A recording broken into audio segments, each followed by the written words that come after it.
While tidying up the study, I found a diary my husband had hidden in the false compartment of the safe. On the first page, it read, "Aurelia, if time could turn back, I would never let go of your hand." On the most recent page, from yesterday, went with her for a prenatal checkup. While listening to the baby's heartbeat, I was thinking about the tear mole at the corner of Aurelia's eye. Disgusting. I counted. In these more than 300 pages, Aurelia appeared 127 times. The word love appeared 89 times, every single time related to her. And my name appeared only 14 times. 12 of those were, "She fell asleep," "She's vomiting," "She needs a prenatal checkup." The remaining 2 were, "Marrying her was the right choice, my parents are satisfied," and, "If only she were Aurelia." So the marriage everyone envied was nothing more than a task he had to complete step by step. That very night, I scheduled the surgery, since his love was borrowed. Then this child didn't need to be born into such a counterfeit family. Chapter 1. The safe's password was our wedding anniversary, 10/24. Claude said it was easy to remember. All important documents were stored here: the property deed, the marriage certificate, and what he called letters for our future. I believed him for 3 years. Today, I was looking for the housing contract to handle a parking space ownership issue, but instead I touched a hard-covered notebook hidden inside the velvet lining, dark blue, with gilded edges, like the matching version of the pregnancy journal he gave me. When he gave me mine, he said, "Jenny, from now on, our story will be written in here." I opened his. The first page drained all the blood from my fingertips. Aurelia came back from the capital today. The group chat exploded. She added me on WhatsApp. Her first message was, "Claude, long time no see." I stared at those words and sat in the meeting room for half an hour. If I had gone to the capital to find her 3 years ago, would I be the one by her side now? But I've already married Jenny. She smiled so sweetly at the wedding. She didn't know my hand was trembling when I raised the toast. "Aurelia, if time could turn back, I would never let go of your hand." The second page. Jenny said she wanted the cake from that shop in the south of the city. 1 hour in line. Aurelia posted, "Spending Christmas Eve alone. The lights in this rented room feel so cold." I drove to her building and watched that window stay lit until 2 a.m. The car was playing Beginning to Understand, her favorite song from high school. People only become gentle when they truly understand. I truly understand now. Too late. The cake melted. Jenny was a little disappointed. I said I'd buy it next time. There won't be a next time. My legs gave out. I slid down against the safe and collapsed onto the carpet. A sudden tightness gripped my lower abdomen. The baby kicked me. 16 weeks, just beginning to feel movement. Last week, when Claude felt it for the first time, his eyes lit up. I thought that was the joy of becoming a father. Now I remember what he wrote that day. Jenny said the baby moved and asked me to feel it. The faint pulse under my palm made me dazed. What if this were Aurelia's child? She said yesterday her new boyfriend treats her badly. She cried on the phone. Should I go find her?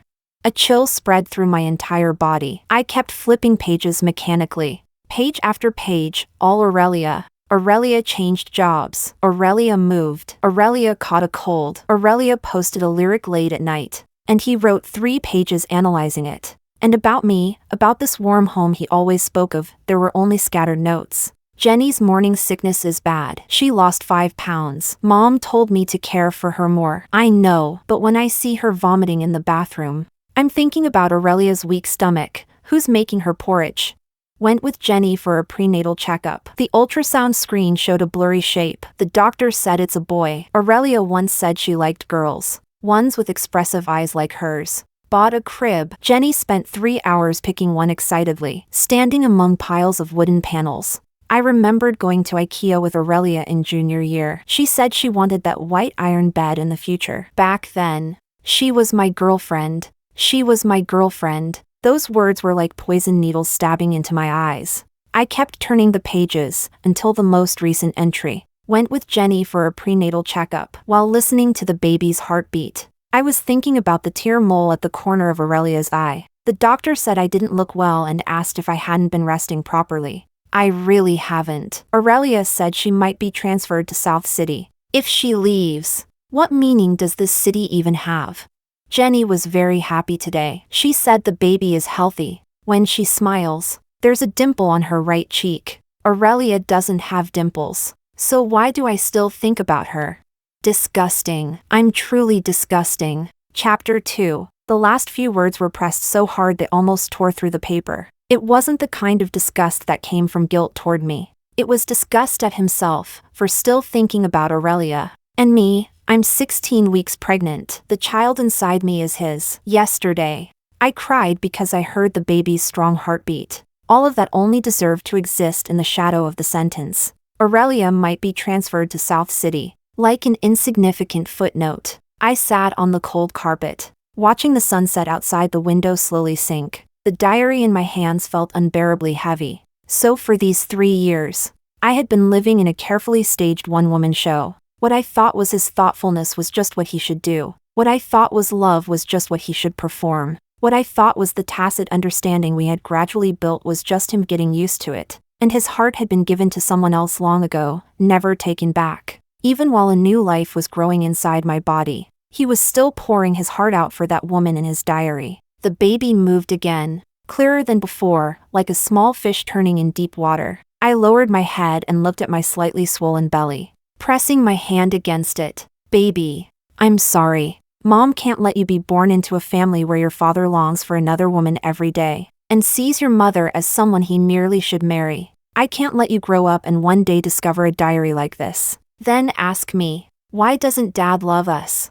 I can't let you become another task on his life checklist, something he just has to complete. I pushed myself up, put the diary back exactly as it was, and closed the compartment. When I shut the safe, the password lock clicked, a crisp sound, like some kind of verdict. Then I picked up my phone. Without hesitation, I opened the appointment system for the Municipal Women and Children's Hospital. My hands were steady as I logged in. I selected Family Planning Department, midterm pregnancy termination. Time, the earliest available slot tomorrow, 8:30 a.m. In the notes section, I paused for a moment, then typed, no family accompaniment. Please arrange a caregiver. Submit. Payment completed.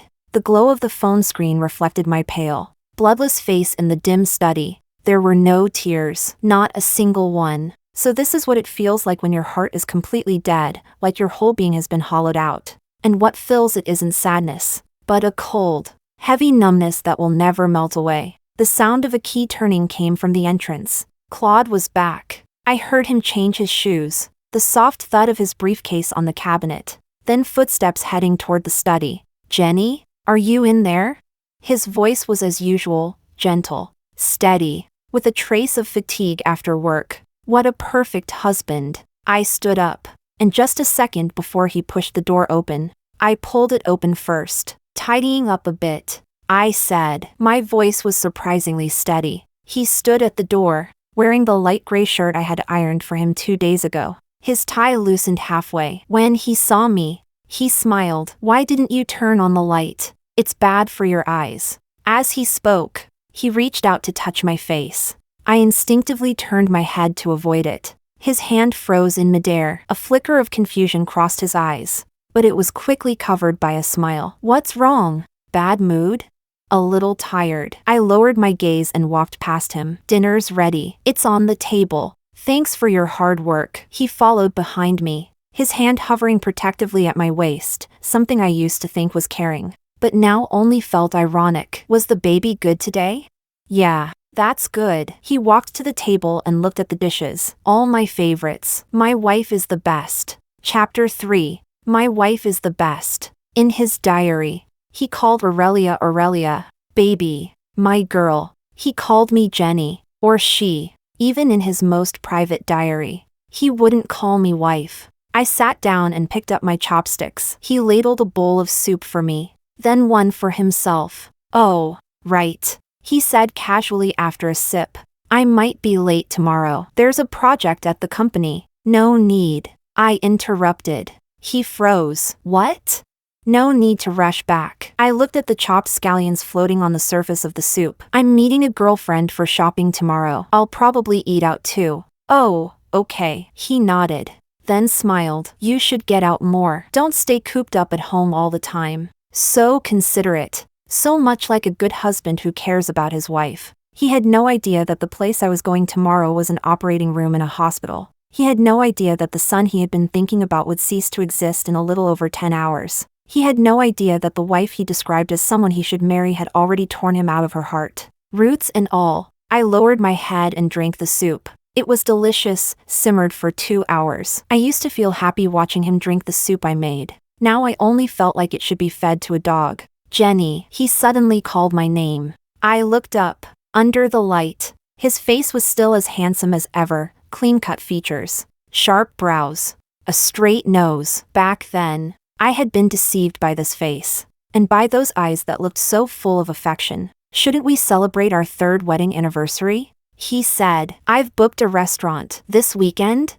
I looked at him, at the man who wrote in his diary, if only Jenny were Aurelia, at the man who thought of another woman's tear mole while listening to our baby's heartbeat. At the man who trampled over my 3 years of youth and sincere love. Sure, I said, even curling my lips into a faint smile. We should celebrate. Celebrate that I finally see you clearly. Celebrate that I'm finally leaving you. He visibly relaxed, his smile becoming more genuine. Then it settled. I'll make the reservation. I continued drinking the soup. With every sip, I swallowed 3 years of foolishness and the resolve for everything that comes after. Outside, it had gone completely dark. The diary lay quietly in the hidden compartment of the safe. And inside my body, my child moved gently one last time. I'm sorry, baby, but I would rather you had never come than have you live as someone else's substitute. I won't let you have a father who spends his whole life waiting for another woman.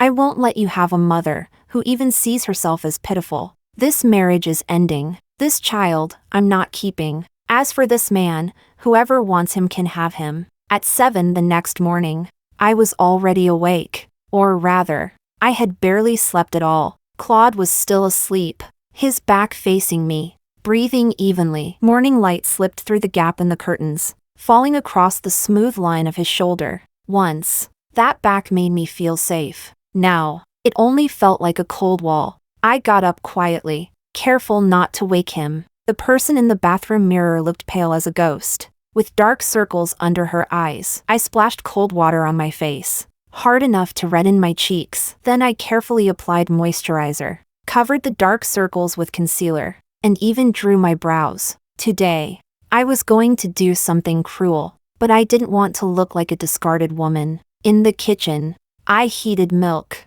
fried eggs and bacon. The toaster popped with a ding, sending up golden slices of bread. The coffee machine gurgled, filling the room with aroma. Claude followed the smell out, still drowsy. Up so early? He rubbed his hair and walked over, trying to kiss my forehead. I turned away with the coffee cup in hand, avoiding him. Traffic might be bad. I want to leave early. Shopping this enthusiastically? He laughed, not noticing anything unusual, and sat down to eat breakfast. Which girlfriend? Robin? I answered vaguely. Say hi for me, he said, taking a bite of toast. By the way, you're really not coming back for dinner tonight?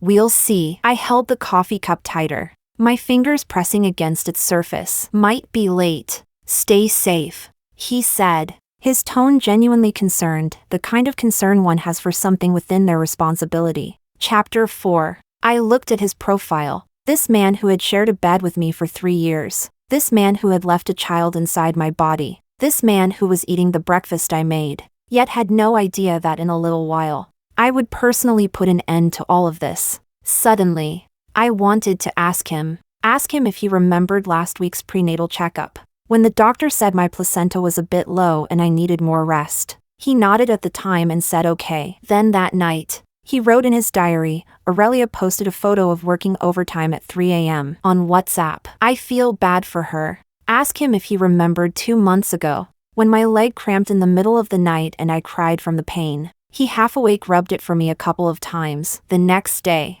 his diary said, dreamed of Aurelia in a wedding dress. Too bad the groom wasn't me. Ask him if he remembered our first wedding anniversary, when I made a full table of dishes and waited for him. He worked overtime until 11. When he came back, he brought a wilted bouquet of roses. That day, His diary only had one line. Aurelia changed her profile picture. She's smiling so happily. Who took the photo with her? Jenny? He looked up at me. What are you daydreaming about?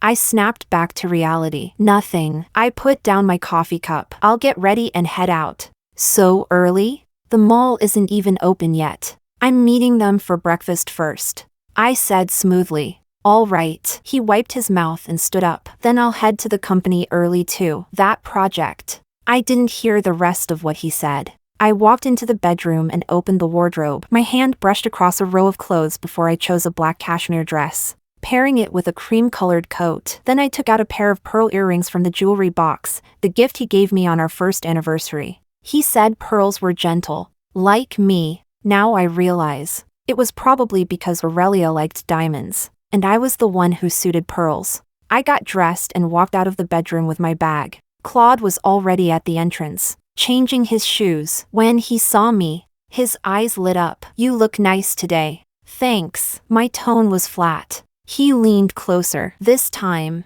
before I could avoid it, he kissed my cheek. Have fun, he said. The warmth of his lips lingered on my skin, making my stomach churn. You too, I heard myself reply. The door closed behind us. We walked in opposite directions toward different elevators. He pressed the down button. I pressed up. I wanted to go to the rooftop for some air. Before the elevator doors closed, he smiled at me and waved. I raised my hand and waved back, like the most ordinary farewell between an ordinary couple. Only he didn't know, this was the last time we would part like this. In such calm. The Municipal Women and Children's Hospital was always crowded. The air smelled like a mixture of disinfectant, baby formula, and anxiety. The waiting area was full, pregnant women with big bellies carefully supported by their husbands or mothers, young girls clutching test reports with pale faces, and a few women like me sitting alone in the corners. After registering, I took my documents and walked toward the family planning department. With every step, my lower abdomen felt like it was weighed down with lead. Posters lined the corridor walls. On one side were photos of adorable babies with the words "New Life, New Hope." On the other side were graphic illustrations about the risks of abortion. I looked away. At the triage desk, the nurse glanced up at me. Alone? Yes. Where's your family? Busy, I replied shortly. She didn't ask further and handed me several forms. Fill these out and wait to be called. I found a seat in the far corner. The form asked for age, number of pregnancies, number of births, last menstrual period. I filled them out one by one, my pen unbelievably steady, until I reached the line, reason for termination of pregnancy. Chapter 5. I paused for a long time. Then I wrote, not suitable to continue the pregnancy. Just a few simple words, summarizing all the hope of these 16 weeks and all the despair brought by that diary yesterday afternoon. My number was called. Inside the consultation room was a female doctor in her 40s, wearing a mask, only her calm eyes visible. Jenny? Yes. She took my form and previous prenatal reports, scanning them quickly. Over 16 weeks already. Have you thought it through? I have. Why terminate? Any problems with the fetus?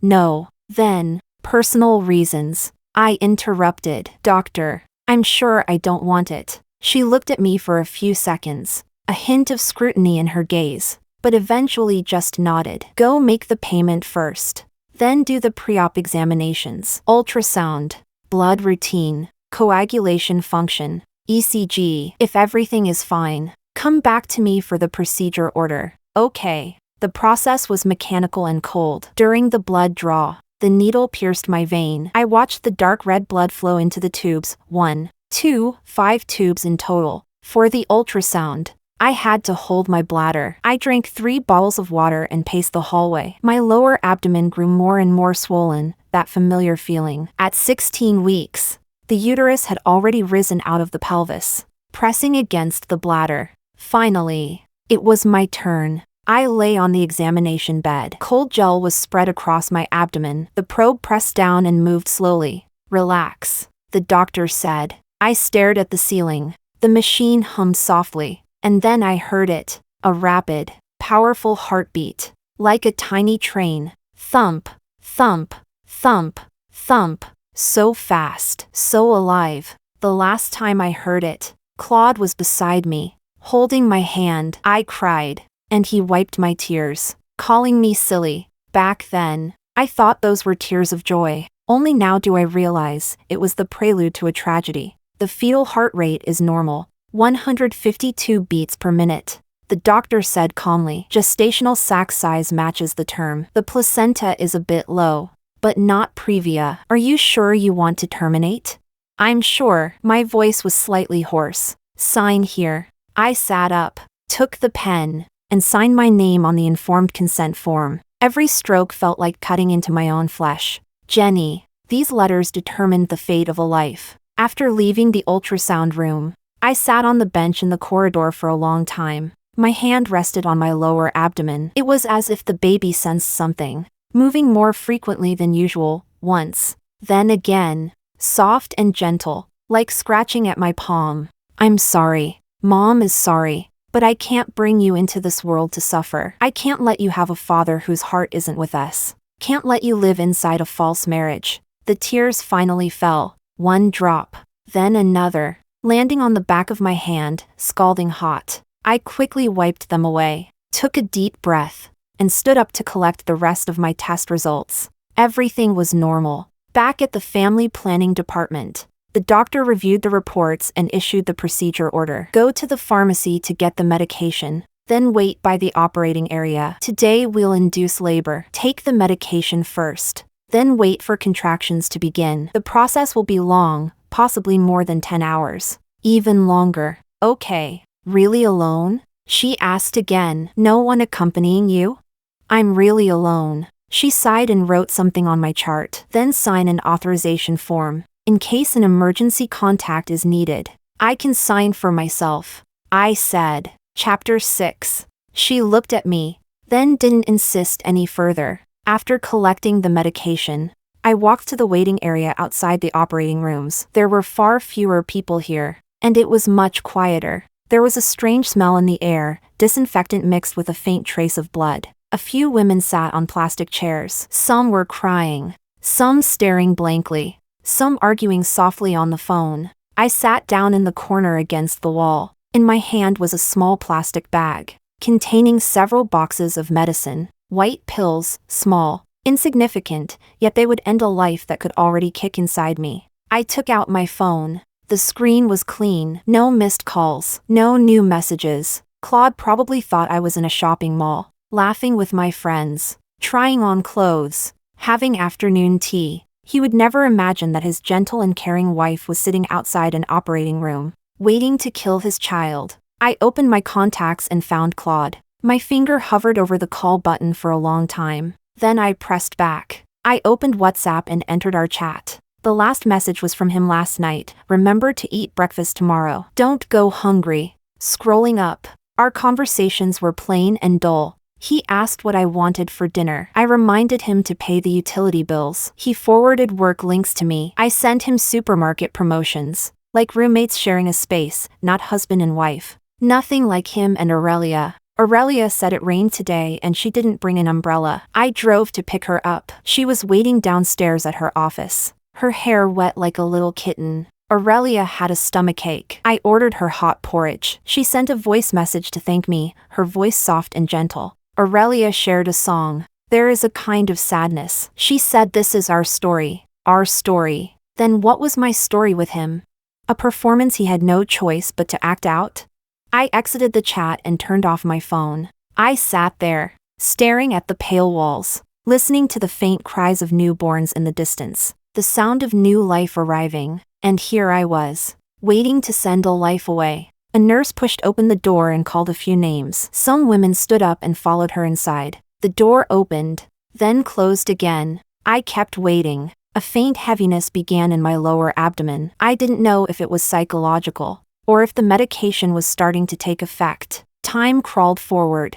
I didn't know how long I had been sitting there until the nurse came out again. Jenny. I stood up. My legs were numb, and I stumbled slightly. Follow me, the nurse said, her tone neutral. I followed her through the door. Inside was an even quieter corridor, lined with operating rooms on both sides. The smell of disinfectant was stronger here. She led me into a small room. Take the medication here. 2 pills now. 1 more tomorrow morning. Then wait for contractions. Press the bell if anything happens. I took the cup of water and the pills. White. Small. Resting in my palm. Don't eat or drink for 2 hours after taking them, she added before turning and leaving. The door closed softly. I was alone. A bed. A bedside table. A chair. The window was high up. I couldn't see outside. Only a patch of gray-white sky. I sat down, staring at the pills in my hand. The last chance. If I left now, it would still be possible. Go home. Continue being the wife Claude should marry. Give birth to this child. Pretend I never saw that diary. Pretend to believe he loves me. And then? Then watch him. In the middle of the night while I'm nursing the baby. Sending messages to Aurelia. You've worked hard raising a child on your own? Watch him. When our child calls him dad for the first time. Think about how Aurelia once said. Our child would definitely be very smart. Watch him. On our 10th wedding anniversary. Write in his diary, if I had been braver back then, the one standing beside me now would be Aurelia? Chapter 7. No. I shook my head. No matter how pathetic Jenny, might be, I would never degrade myself to that extent. I twisted open the bottle of water, tilted my head back, and swallowed the 2 pills. Swallow. The water was cold, sliding down my throat, chilling all the way to my stomach. The pills were down. There was no turning back. I set the bottle aside and lay down on the bed. My hand rested on my lower abdomen, gently stroking. Baby, I'm sorry. The medication truly began to take effect at 2 in the morning. At first, it was a dull ache, like menstrual discomfort. I curled up on the bed, counting the cracks on the ceiling. The light from the hospital corridor filtered through the glass panel on the door, casting a pale patch onto the floor. Then the pain intensified, turning into rhythmic contractions. Once every 10 minutes, 8 minutes, 5 minutes, each lasting 30 seconds. Like an invisible hand inside my body clenching, twisting, then releasing. Cold sweat soaked through my hospital gown. I bit down on the corner of the pillow, refusing to make a sound. At 4 in the morning, the contractions came every 2 to 3 minutes. The pain spread from my abdomen to my lower back, like being run over again and again by a heavy truck. I pressed the call button. The nurse came in to check. 2 centimeters dilated. Let's go to the delivery room. The delivery room was another world. Harsh white surgical lights, cold instruments, medical staff in green gowns. They moved me onto the delivery bed, speaking in routine tones. Scream if it hurts. Don't hold it in. I gripped the bed rail tightly, my nails digging into my palms. A stronger wave of pain crashed over me like a tsunami. My body felt like it was being torn apart. Something inside was pushing downward, struggling to break free. My vision went dark. A ringing filled my ears. Push! Someone shouted. I pushed with all my strength. A low, animal-like sound escaping my throat. I didn't know how long it lasted, minutes, or hours. Finally, a rush of warmth. And then I heard, or rather, felt, a faint, brief cry, almost inaudible, just once. Then it was gone. The world suddenly became eerily quiet. Only the steady beeping of machines, and my own ragged breathing. It's over, the doctor said. It's a boy. Do you want to see him? I shook my head and closed my eyes. Tears surged out from beneath my tightly shut lids, hot as they streamed down my temples and into my hair. My child, the child who lived inside me for 16 weeks. Who kicked me? Who had a heartbeat? Who scratched at my palm just yesterday? Gone. At 6:30 in the morning, I was wheeled back to the ward. The anesthesia hadn't fully worn off. My lower body felt numb, with a dull ache. My body felt hollowed out, weightless, yet too heavy to even lift a finger. The nurse gave a few instructions. Observe for 2 hours. Press the bell if there's heavy bleeding. Come back for a checkup in a week. I nodded, unable to say a single word. Outside, the sky was growing brighter. The city was waking through the morning haze. In the distance came the faint sound of rush hour traffic. A new day had begun, and my child would remain forever in yesterday. I took out my phone, battery at 30%. There were 3 missed calls, all from Claude. Times, 11 p.m. Midnight, 1 a.m., and several messages. Shopping that late? When are you coming back? Why aren't you answering the phone?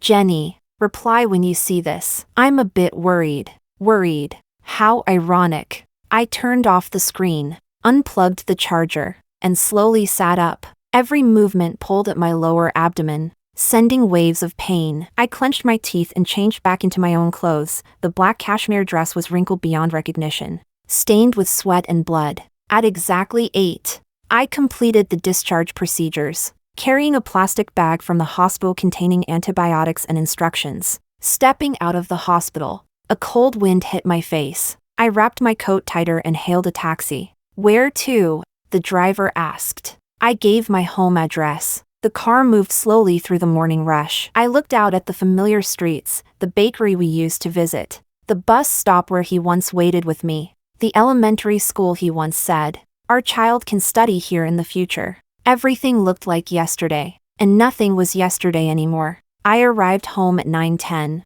My hand trembled as I unlocked the door. The door opened. In the living room, Claude stood up from the sofa. His face looked worn, his eyes bloodshot, stubble newly grown on his chin. When he saw me, he visibly relaxed, then his brows furrowed. Where did you go? You didn't answer your phone all night. I almost called the police. Chapter 8. His voice cut off the moment he saw the hospital plastic bag in my hand. His gaze moved from the bag, to my pale face, to my wrinkled clothes, and finally stopped at my now flat abdomen where there had once been a slight curve. His expression changed, little by little. Jenny, his voice began to tremble.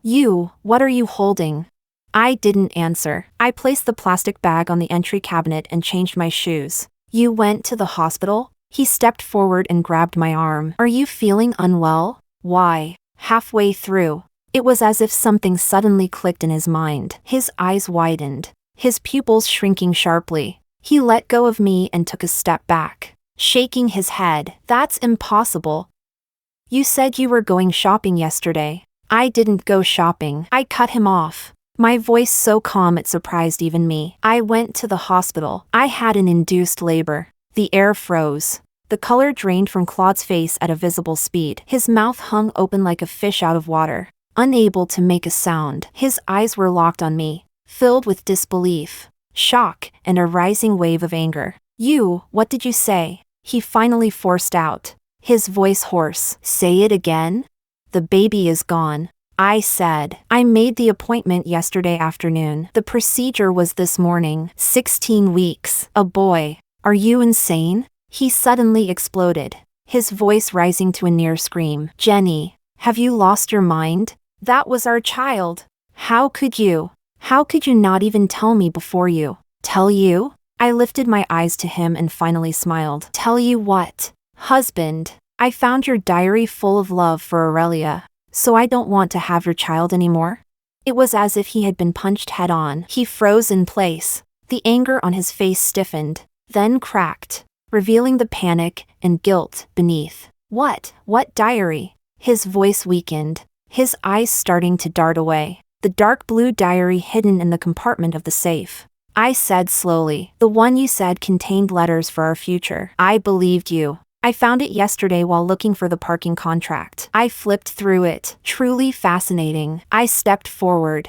He instinctively stepped back. From 3 months before our wedding to your latest entry yesterday. Over 300 pages. Aurelia appears 127 times. The word love appears 89 times, all about her. And me? Jenny appears 14 times. 12 of those are things like Jenny slept. Jenny is vomiting, meaningless lines. I kept advancing. He backed into the edge of the sofa and stumbled. The remaining 2 times, one is marrying Jenny was the right choice. My parents are satisfied. I stared straight into his eyes. The other is if only Jenny were Aurelia. His lips trembled. He tried to speak, but no sound came out. Claude. I said his full name, word by word. When I was 16 weeks pregnant, vomiting until I needed 4 fluids. You wrote in your diary. Aurelia said her stomach hurts. I want to bring her medicine. When I woke up in the middle of the night with leg cramps, crying in pain, you wrote, dreamed of Aurelia in a wedding dress. Too bad the groom wasn't me. On our first wedding anniversary, I made a full table of food and waited until midnight. You wrote. Aurelia changed her profile picture. She's smiling so happily. Who took the photo with her? Last week, during the prenatal checkup, when we listened to the baby's heartbeat. You wrote, I was thinking about the tear mole at the corner of Aurelia's eye. Disgusting. I laughed. But tears fell anyway. You felt disgusted with yourself. Because you were still thinking about her. Then what about me, Claude? What am I? I was carrying your child. And while listening to the heartbeat, you were thinking about someone else. What am I to you? Chapter 9. No. Jenny, listen to me. Let me explain. He finally found his voice. Reaching out in panic to grab me, I shook his hand off so hard that I stumbled myself. The movement pulled at the wound in my lower abdomen. A sharp pain shot through me, and I let out a muffled groan, bracing myself against the wall. Jenny! He moved forward. Don't touch me, I snapped sharply. You're filthy. His hand froze midair. Explain? Fine, go ahead. I gasped for breath, leaning against the wall. Explain why your diary was blank on our wedding day, but you wrote 3 full pages on Aurelia's birthday. Explain why you remember what perfume she likes, what coffee she drinks, how many tear moles she has, but you don't remember that I have a low placenta and need bed rest. Explain why you sleep with me, get me pregnant, and at the same time fantasize in your diary about her being the mother of your child. Explain it! The last word came out almost as a roar. Every ounce of strength poured into it. After shouting, I broke into a violent cough. Warm liquid flowed beneath me, probably the wound tearing open again. Claude's face turned deathly pale. He looked at me, at the blood staining the hem of my dress, his eyes reddening. Jenny, let's go to the hospital first. You're bleeding. Answer me. I stared at him. I want your explanation. He slumped, lowering his head, covering his face with both hands. His shoulders began to tremble. His voice leaked through his fingers, broken and fragmented. I did love Aurelia. I liked her since high school. We were together in college. Then she wanted to go to the capital. And I didn't follow. And then I met you through matchmaking. You're a good person. Really, gentle, sensible. My parents all like you. He lifted his head, his face full of tears. Marrying you was sincere. I wanted to live a good life. So I'm the one you should marry. And Aurelia is the one you wanted to marry? I let out a cold laugh. Claude, you're really good at making excuses for yourself. That's not it, he said urgently. Aurelia and I, there's nothing between us. Really, just old classmates, chatting occasionally. I've never touched her. I swear. Never touched her? I almost laughed out loud. So emotional cheating is somehow more noble than physical cheating? Everything you wrote in that diary, the nights you drove to her building, the way you remember every little detail about her. Those if time could turn back, you dare say your feelings for her are just innocent classmate affection? He fell silent. You don't dare. I answered for him. Because you know it yourself, you love her. Or at least, you think you do. And me. Jenny, I'm your second choice. A tool to satisfy your parents. A task in your life plan that had to be completed. That's not true, he cried, shaking his head. It's not like that. I care about you too. Jenny, we've been together for 3 years. You care about me? I cut him off. If you cared, would you write If Only Jenny Were Aurelia? If you cared, would you think of another woman while listening to your own child's heartbeat? Claude, your version of caring is worthless.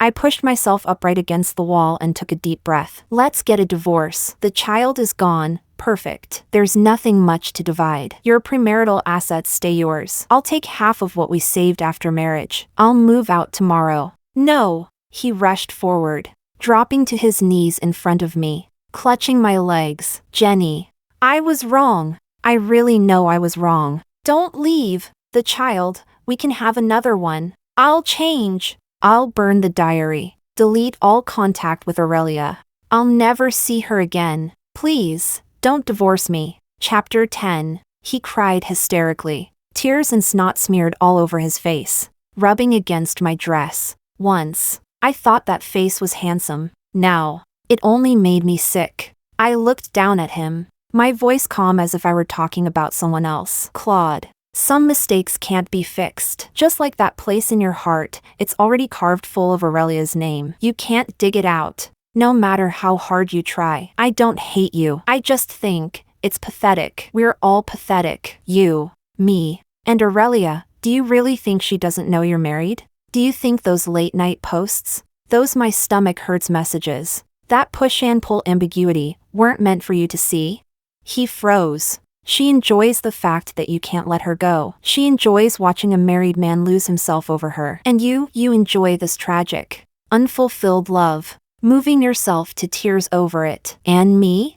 I laughed, but my tears fell even harder. I was like an idiot, playing the clueless, inconvenient supporting role in your deeply emotional love story. That's not, he murmured, his grip on my legs loosening. Let go, I said. He didn't move. I said let go. My voice rose. Slowly, he released me and collapsed onto the floor, looking up at me with utter despair. I walked past him toward the bedroom. With every step, my lower abdomen throbbed with pain, blood running down my legs. But I didn't stop. I opened the wardrobe, pulled out a suitcase, and began packing my things. Clothes, books, skincare products. Not much. The suitcase filled quickly. Claude followed in and stood at the doorway, watching everything I did. He didn't try to stop me anymore. His eyes were red, like a statue carved out of despair. At the end, I took out the pearl earrings from the jewelry box and placed them on the dressing table.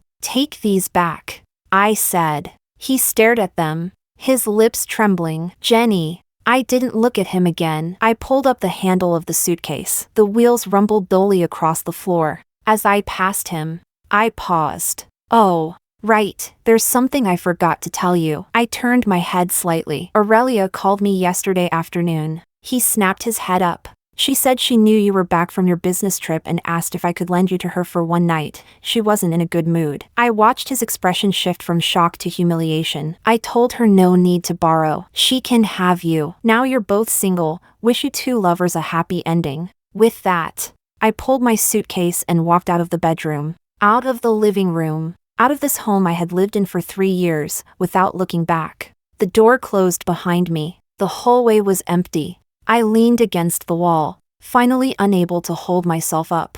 Sliding down to the floor, the pain in my lower abdomen surged like a tidal wave, darkness flashing before my eyes. But I didn't cry. I just sat there on the cold tiles, waiting for the pain to pass. Then I pushed myself up against the wall, grabbed my suitcase, and walked step by step toward the elevator. In the elevator mirror, the woman staring back at me had a pale face, a blood-stained dress, red-rimmed eyes, but clear, steady gaze, like a survivor crawling out of ruins, broken, battered, but still alive, still going to live on. The elevator descended. The numbers dropped from 22 to 1. The doors opened. I stepped out, into the sharp chill of early winter. My phone vibrated.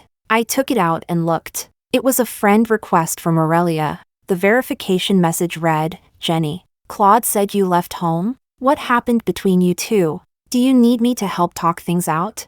I stared at the message for a few seconds. Then I tapped her profile and selected delete and block. After that, I found Claude on WhatsApp and did the same. Delete, block. Chapter 11. I found a hotel near the hospital and stayed there for 3 consecutive days. I had a high fever, heavy bleeding, and abdominal pain. In the early hours of the 4th day, the bleeding suddenly increased, soaking through the bed sheets. I clenched my teeth and called an ambulance. In the emergency room, after examining me, the doctor said there were retained tissues in the uterus and that a curettage was needed. Where's your family? The doctor asked. I don't have anyone, I said. She looked at me, then didn't ask further. The curettage was even more painful than the induction. Cold instruments scraped against the uterine wall. Every motion felt like being slowly cut apart. I lay on the operating table, staring at the blinding white light above, my nails digging into my palms, refusing to let myself pass out.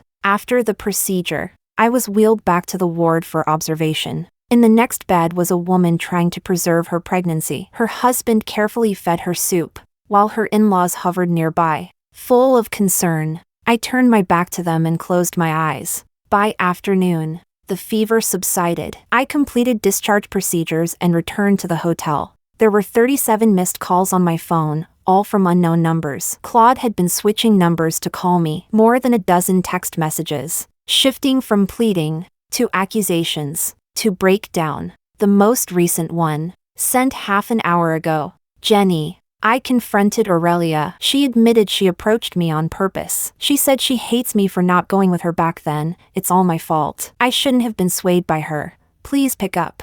Just let me know you're okay. I deleted the messages and put my phone on silent. On the 7th day, I went back to the hospital for a follow-up. The ultrasound showed my uterus was clear, but recovery wasn't good. The doctor prescribed medication and told me to rest strictly for a month. You look terrible, the female doctor said. Closing my file. You need nutrition and proper rest. Your emotional state matters too. Don't trap yourself in this. I nodded.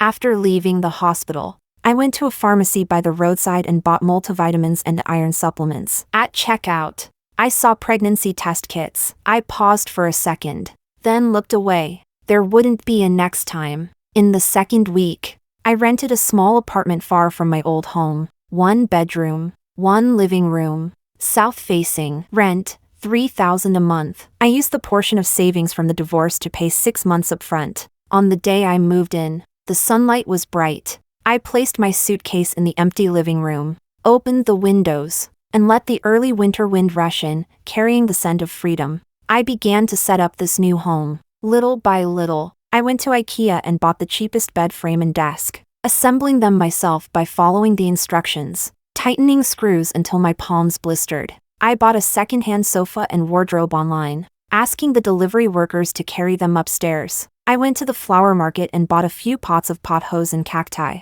placing them by the windowsill. I went to the supermarket, learned to read nutrition labels, choosing high-protein milk, eggs, and lean meat. At night, I sat on the beanbag chair I had just bought, looking at this simple but entirely mine space, and suddenly felt that maybe I really could start over. My body, however, hadn't recovered. At night, I often woke up drenched in sweat, with a dull ache in my lower abdomen, my back so sore I couldn't straighten up. Once, while showering, I saw myself in the mirror, thin to the point my ribs showed, dark circles under my eyes, dull skin. I was only 27, yet I looked as if my spirit had been drained away, but at least, I was still alive. Claude found me on the 10th day after I moved into the new place. That afternoon, I went downstairs to throw out the trash and ran into him at the entrance of the residential compound. He stood in the cold wind, wearing a wrinkled black coat, his hair messy, stubble unshaven, dark circles sunken deep. He had lost a noticeable amount of weight. When he saw me, his eyes lit up instantly, then dimmed again. Jenny, his voice was hoarse. I stood there with the trash bag in hand, saying nothing. I've been looking for you everywhere. He took a step forward. I stepped back. I asked all your friends. None of them knew where you were. In the end, I checked your medical insurance records, found the hotel near the hospital, then traced the surveillance footage and saw you enter this neighborhood. Chapter 12. Following me? I cut him off. I just wanted to see you once. His voice choked. You blocked my number, deleted me on WhatsApp. See me for what? I tossed the trash bag into the bin and turned to look at him. The child is gone. I already sent you the divorce agreement. Have you signed it? His face turned pale. I haven't signed. Jenny, we can't just end like this. Then how should it end? I crossed my arms and looked at him. Wait until you and Aurelia get your happy ending, and invite me to your wedding?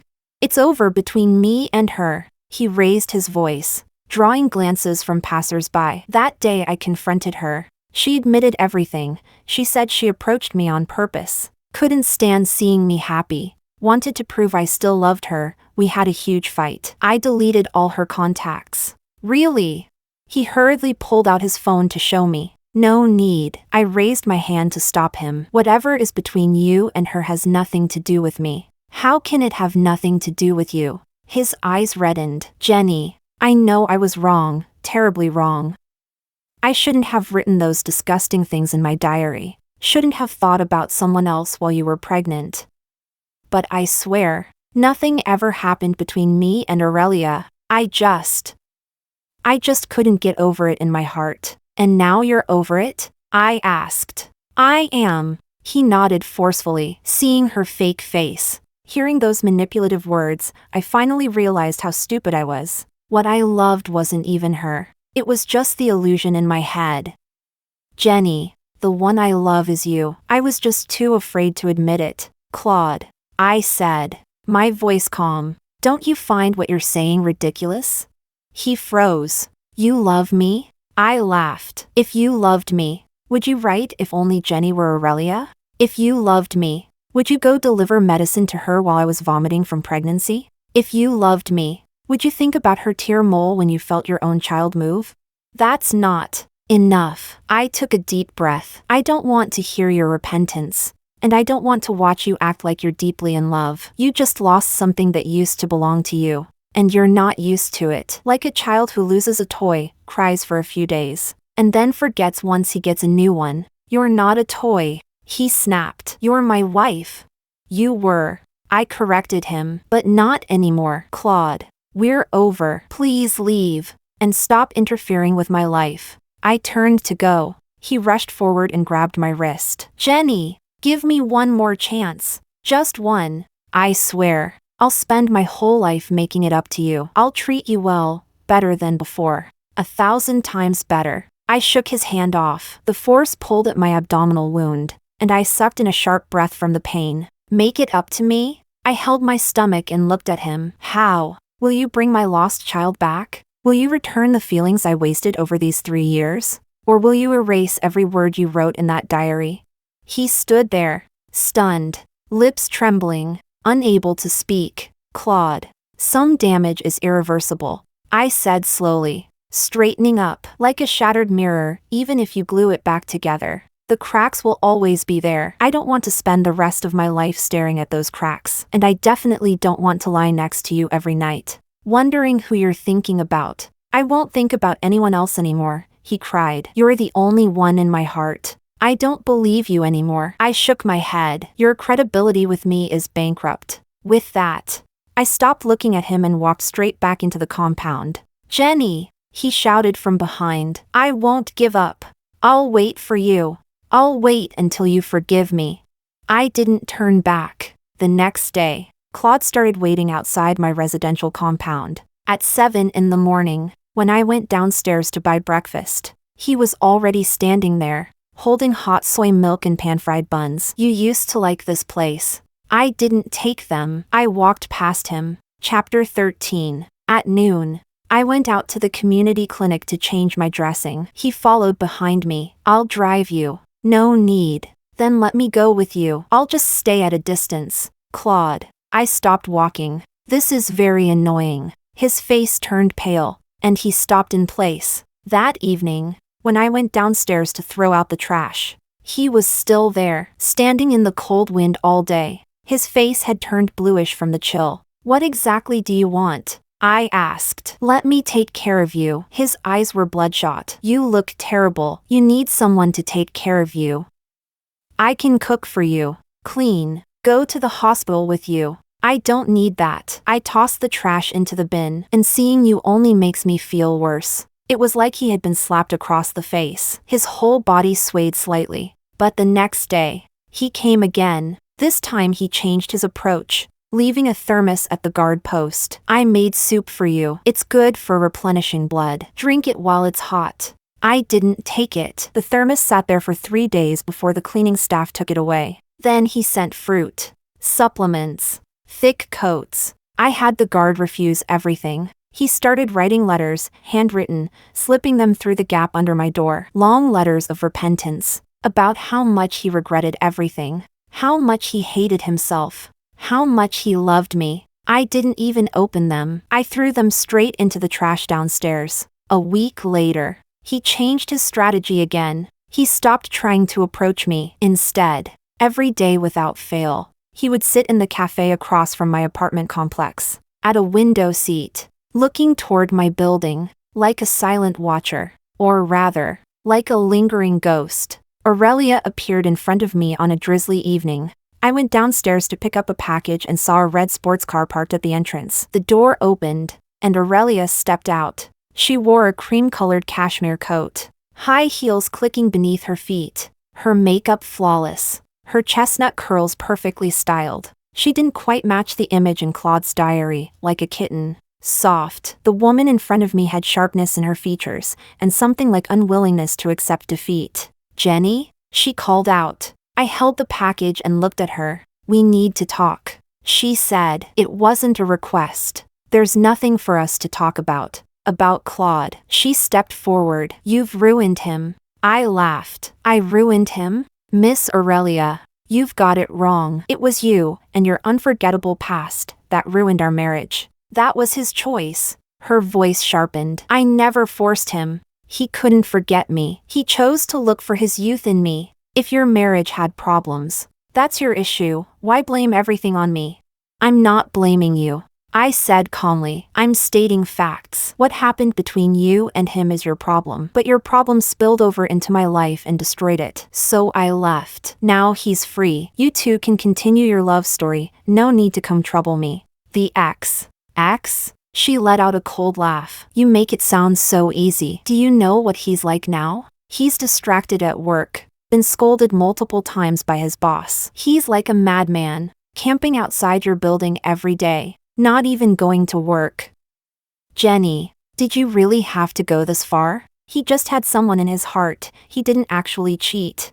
I looked at her beautiful face and suddenly felt that Claude was truly pathetic. The woman he had been obsessed with all this time, this was who she really was. "Miss Aurelia," I said slowly, "if your husband filled his diary with love for another woman, thought about someone else while you were pregnant, and after you lost your child came to tell you you're the only one in my heart, would you forgive him?" Chapter 14. She choked for a moment. "Would you really think? He just has someone in his heart. It's not like he actually cheated?"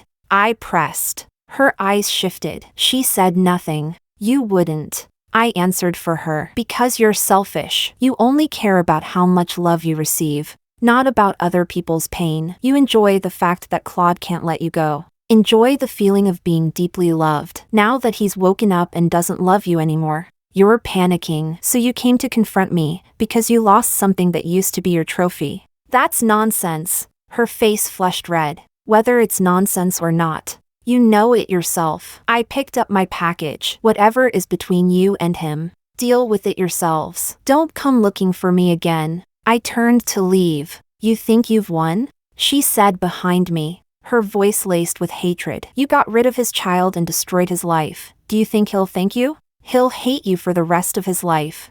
I stopped, then turned back to look at her. The drizzle hung between us. Under the streetlight, her face looked slightly distorted. "Aurelia," I said, "I don't care whether he hates me or not, just like I don't care how much longer the two of you plan to keep acting out this disgusting drama." With that, I walked into the compound without looking back. Behind me came the aggressive roar of a sports car engine, tires screeching as it sped away. That night, Claude came to knock on my door. Through the peephole, I saw him, soaked through, hair dripping, eyes red, as if he had been crying, or maybe just drenched by the rain. "Jenny, open the door," he knocked. "Let's talk, please." I didn't open it. He stood outside for a long time, then slowly slid down to sit on the ground, his back against the door.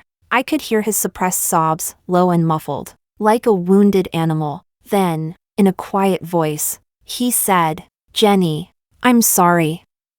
I'm really sorry. I shouldn't have deceived you. Shouldn't have married you while my heart held someone else. I shouldn't have been thinking about Aurelia while you were still pregnant. And I definitely shouldn't have let you go to the hospital alone, let you go through all of that by yourself. I saw Aurelia today. She came to find me, said she went to see you. She said you hate her." "Hate me? She's right. We deserve it. Jenny, I know I have no right to ask for your forgiveness. I just want you to know, I truly realize my mistake. I'll wait. I'll wait until the day you're willing to see me, even if it takes a lifetime. I'll wait." His voice gradually faded. Then came a long silence. Through the peephole, I saw him sitting there, head buried in his knees, shoulders trembling faintly. He stayed like that all night, The next morning, when I opened the door, he was gone. At the door sat a thermos, still warm. Beside it was a note. The soup is still hot. Drink some. I won't disturb you anymore, but I'll keep waiting for you. I picked up the thermos, went downstairs, and threw it into the trash. Chapter 15. The first snow of early winter arrived silently in the middle of the night. When I woke up in the morning, the world outside was a blinding white. I put on my coat and stood by the window for a long time. Snowflakes were still falling, fine, quiet, covering the bare branches below, covering the empty children's playground, and covering the window seat at the cafe across the street. Claude wasn't there. He hadn't shown up for 3 days. I didn't know whether he had finally given up or if something had happened to him. I didn't want to know. I turned and went to the kitchen to heat milk and fry eggs. My movements were practiced, my hands steady. My body was recovering faster than the doctor expected. The dull ache in my abdomen was gone, and some color had returned to my face. But at night, I still woke up suddenly. Sometimes I dreamed of the blinding lights in the operating room, sometimes of that brief, faint cry, sometimes of Claude kneeling in the snow, his eyes red as if they might bleed. In every dream, I turned away calmly. I never looked back once. After breakfast, I opened my laptop. There were a few new emails. One of them was an interview invitation from a local publishing house for an editorial assistant position. The interview was scheduled for tomorrow at 2 p.m. I replied to confirm, then began preparing. I refined my resume, organized my portfolio, dug out the scattered book reviews and reflections I had written over the past 3 years as a housewife. There wasn't much, but at least it proved I hadn't wasted everything. In the afternoon, I went to the mall to buy something to wear for the interview. In the fitting room, I looked at myself in the mirror. A black suit, white blouse, pencil skirt, my hair tied into a low ponytail, light makeup on my face. 27 years old. No wrinkles at the corners of my eyes yet, but my gaze was completely different from the woman 4 months ago, who stood in the kitchen in an apron making soup. It felt like a lifetime apart. As I was paying, my phone vibrated. An unknown number. I hesitated, then answered. Is this Jenny? I'm Claude's mother. The voice on the other end was familiar yet distant. Cautious. Sorry to disturb you. I stood under the bright lights of the mall, looking at the snow falling outside the glass doors. Auntie, I replied, my tone flat. Ah, she responded, pausing as if choosing her words carefully. Claude, he's in the hospital. I didn't speak. Gastric bleeding, acute. Her voice trembled. The doctor said it's from long-term irregular eating, depression, and drinking. He's been in the hospital for 3 days. He just got out of the critical stage today. Oh, I said. She probably didn't expect that reaction and paused again. He's been calling your name, even when he was unconscious. And when he's awake too.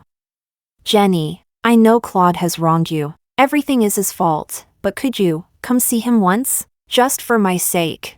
As his mother, Auntie, I interrupted. Claude and I are divorced. Silence. His health is his responsibility. His emotions too. I looked at my reflection in the glass door. If I go, all it will do is give him unrealistic hope. It won't help anything. But, there's no but, I said. Please tell him to recover well and live properly. But between me and him, it ends here. I hung up, blocked the number. When I walked out of the mall, the snow had grown heavier. Carrying the shopping bag, I walked slowly over the snow-covered ground. Snowflakes landed on my face, cold, then melting quickly. Claude had gastric bleeding. Serves him right. That was my first thought. And then I felt something else, how pitiful I was. That even now, a part of me could still feel a trace of satisfaction at his suffering. Chapter 16. The interview the next day went smoothly. The chief editor was a woman in her 40s,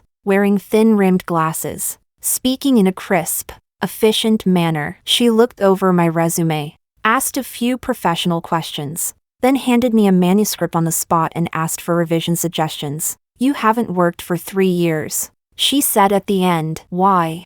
Marriage, pregnancy, miscarriage, divorce.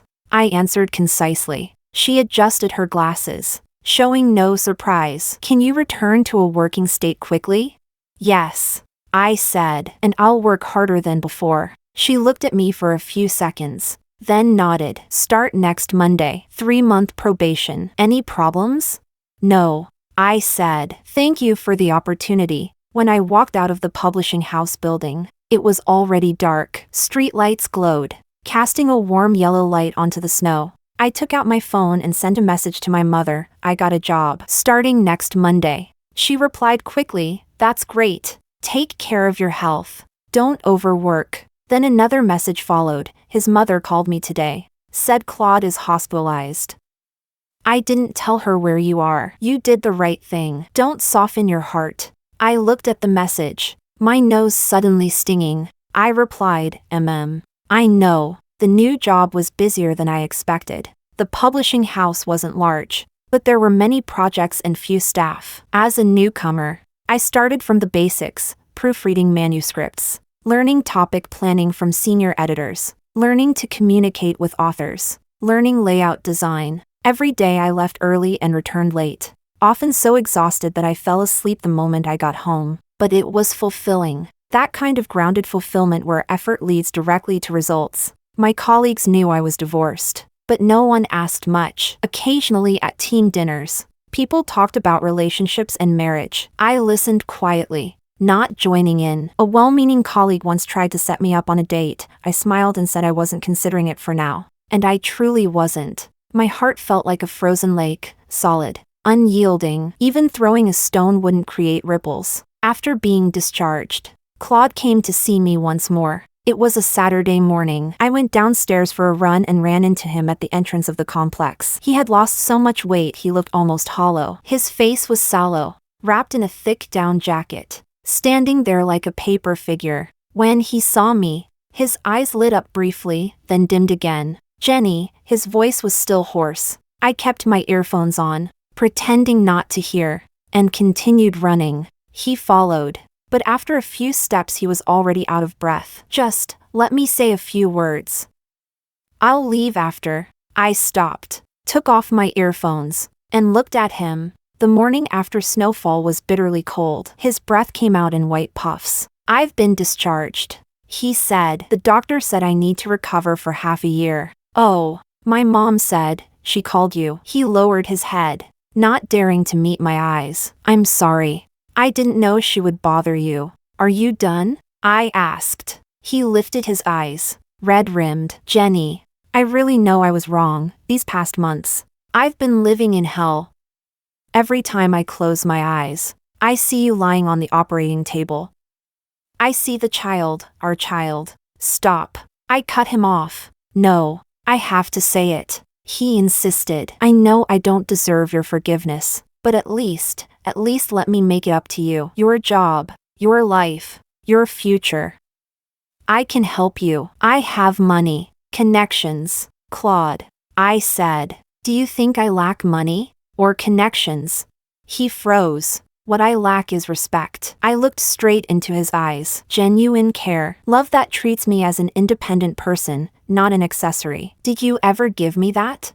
Chapter 17. He opened his mouth, but no sound came out. What you gave Aurelia was the most passionate love of your youth. The regret of not having her. The repeated longing written in your diary. I said slowly, what you gave me was someone you should marry. Your parents' approval. And a proper life together, like completing a task. That's not. It is. I said firmly. You never loved me. What you loved was your idea of a virtuous wife and mother, a tool to complete your life. Now that the tool is broken, you're panicking. Not because you love me, but because you've grown used to having me in your life, like the cup of coffee you drink every morning. The color drained from his face little by little. So stop talking about making it up to me. I put my earphones back on. We're even now. You gave me 3 years of marriage. I gave you a child, and then ended it myself. We're even. With that, I turned and resumed my run. This time, he didn't follow. After running a distance, I glanced back. He was still standing there, head lowered, shoulders slumped, like a withered tree bent under the weight of snow. Before the spring festival, the office held a team dinner. I had a few drinks and felt slightly dizzy on the way home. Leaning against the back seat of the taxi, I watched the dazzling city lights outside. A giant Christmas tree stood at the entrance of a mall. Couples held hands under traffic lights. Convenience store windows were decorated with Happy New Year stickers. The world was so lively, and I was so alone. But strangely, I didn't feel sad. Just calm. A deep, unfathomable calm. Back home, I took a hot shower. While blow-drying my hair, my phone rang. A local landline number. I answered. Is this mess Jenny? The voice on the other end was female, polite and professional. Yes. This is the emergency department of the First People's Hospital. Mr. Claude was just brought in alcohol poisoning. Before losing consciousness, he left your number as an emergency contact. I stood in the steamy bathroom, holding the phone. In the mirror, the woman's wet hair clung to her face, her eyes calm and still. We are divorced. I said, there is no legal relationship. Please contact his family. We have contacted his mother, but she is out of town and needs time to get here. Mr. Claude's condition is unstable. Would you be able to? No. I interrupted. I'm sorry. I can't help. I hung up and continued drying my hair. The hum of the dryer drowned out that faint, almost inaudible trace of struggle in my heart. After drying my hair, I applied a face mask and opened my laptop to review the manuscript for tomorrow. At 11, I went to bed on time. No dreams that night. For the spring festival, I went back to my parents' home. Mom cooked a full table of dishes. Dad opened a bottle of red wine. We sat together, watching the gala, chatting. They carefully avoided any topic about Claude, only asking if my work was going well, if my health was okay. I said everything was good.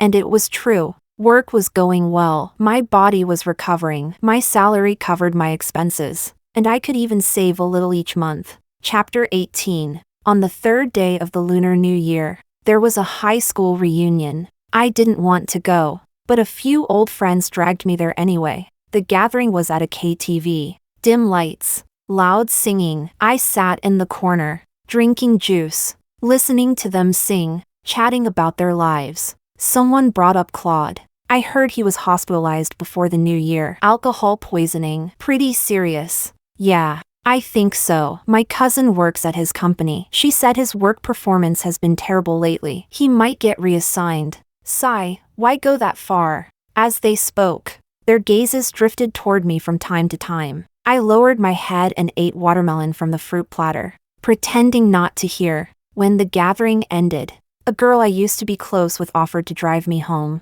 In the car, she hesitated. Jenny, there's something. I don't know if I should tell you. Go ahead. Aurelia, seems like she's getting married. I turned to look at her. Just last week, she posted wedding photos on WhatsApp. The man is in his 40s. A businessman, divorced with a child. She watched my reaction carefully. People are saying she realized there was no hope with Claude and quickly found someone else. I smiled. That's good.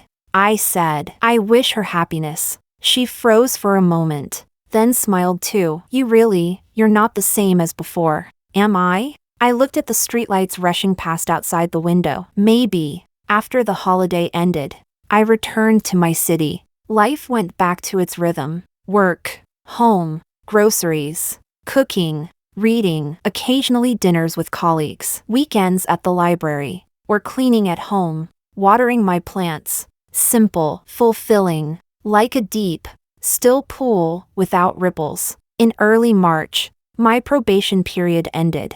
The chief editor called me into her office and handed me my official contract. You've done well, she said. After confirmation, your salary increases by 20%. You'll join me on a new project. Thank you, I said, taking the contract. As I walked out of the office, sunlight slanted in through the window, illuminating the corridor floor, bright and warm. I stood there, holding the contract, and suddenly felt that winter had truly passed. One weekend in April, I went hiking at a newly opened wetland park in the suburbs. The lake was a deep blue. Reeds had sprouted fresh green. Wild ducks glided across the water.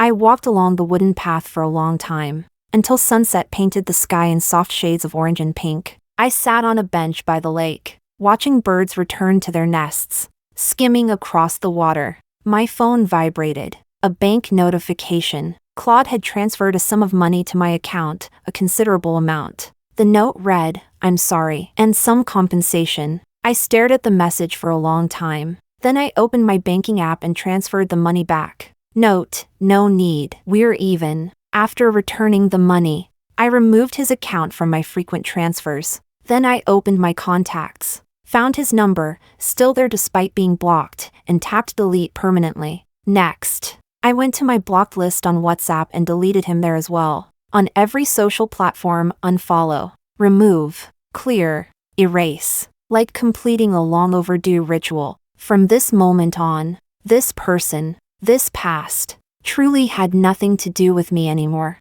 The sun had fully set, leaving only a trace of light on the horizon. I stood up and walked back along the path I came from. The wind swept across the lake, carrying the scent of damp grass and earth.